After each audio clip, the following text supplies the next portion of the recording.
Hello, it's Bitanga. I would like to share my Facebreaker Warchief totem build with you. It was my starter build in 3.0, which ended up much better than I expected to. So, let's start.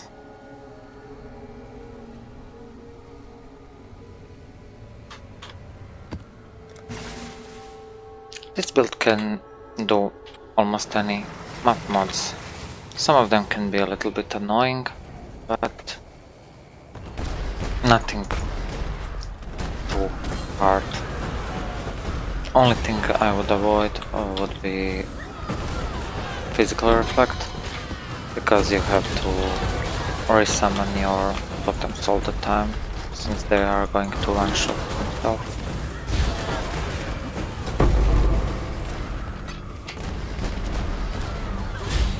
And from other content, this build can do everything. I did lots of over labyrinth farming. Whoa, this was close. Yeah. I did lots of uber labyrinth farming. I did Shaper and I did Uber Azeri, so it almost covers all base.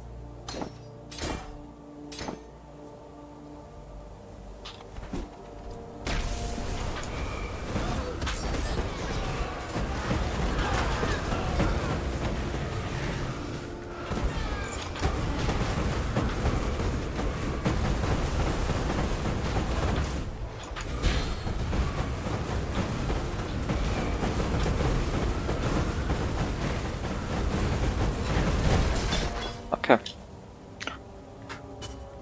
this is it. Let's see what do I use from gear.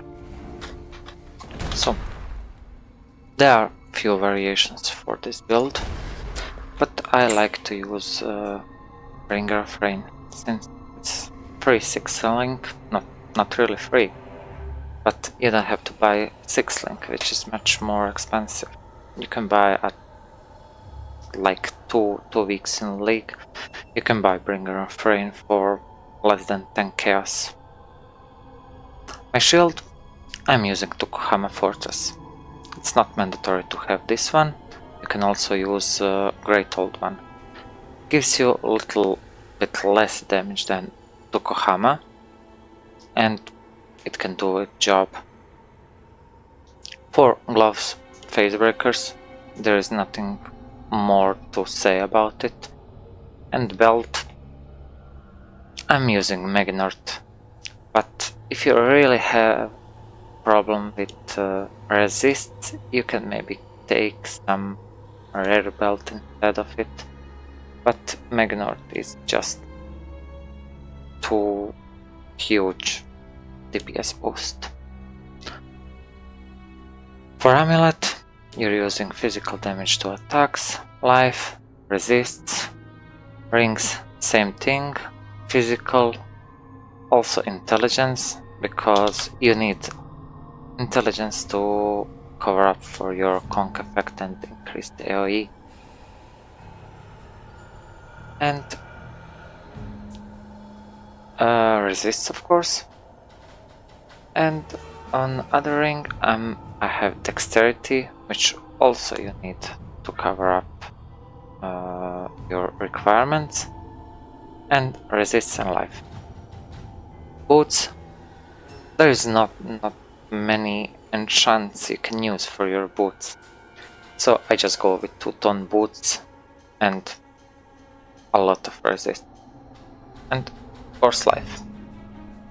So even though I don't have too high life rolls on my rings or on my jewelry and on my boots, I have 6.6k life, which is really nice.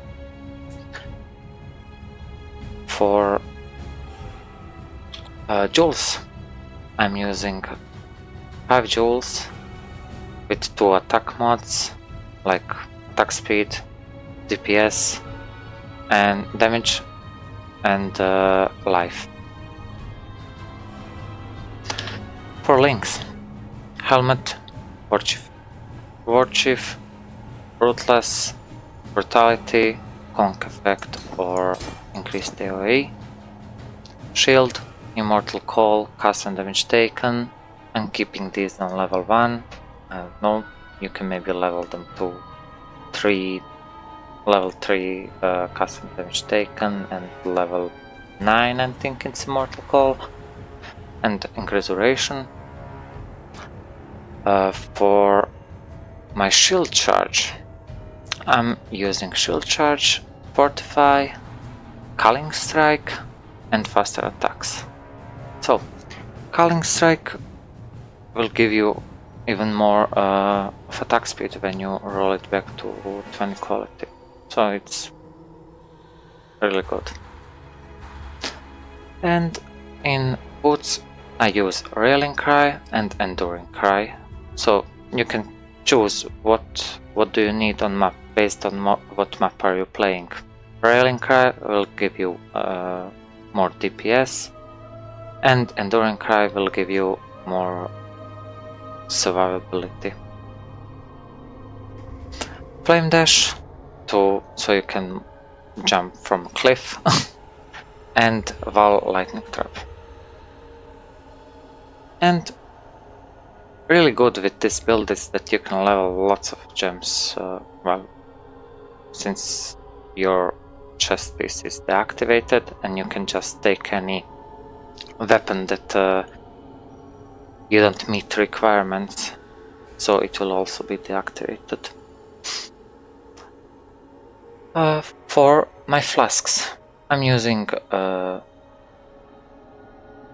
one life flask, Lion Roar, which gives you lots of DPS, Witchfire Brew, same thing. Also, since we are blood magic, you're not going to reserve anything on your life. So, free aura, let's say. Silver Flask, which gives you onslaught, attack speed, movement speed, really nice. And Basalt Flask, which gives you physical damage reduction. And one important thing is that if you are playing Elemental Weakness map, you can swap Bismuth Flask instead of your Silver Flask, which will help you to cover up your resists. My resists are only a little bit over cap, so with Elemental Weakness on map, I'm like missing a lot of resist.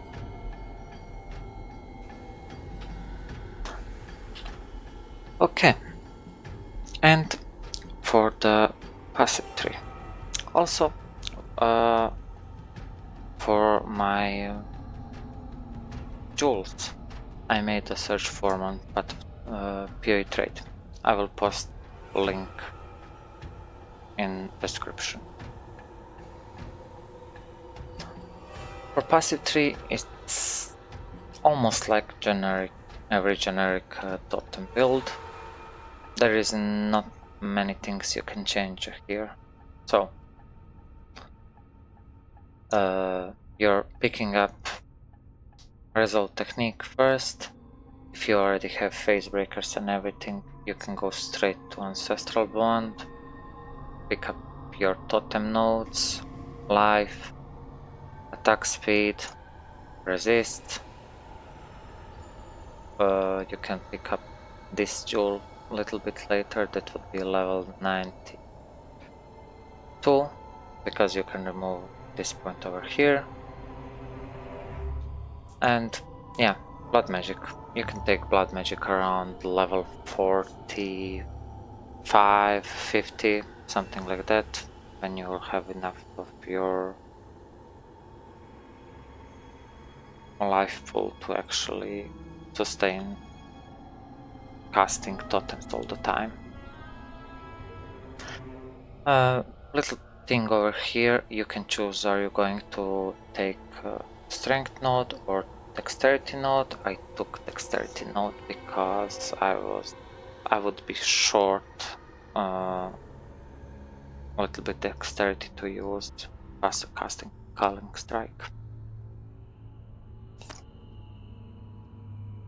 And I think that would be it. If you have any questions, you can ask in comments. I will post this paste pin for path of building into description too, and thanks for watching.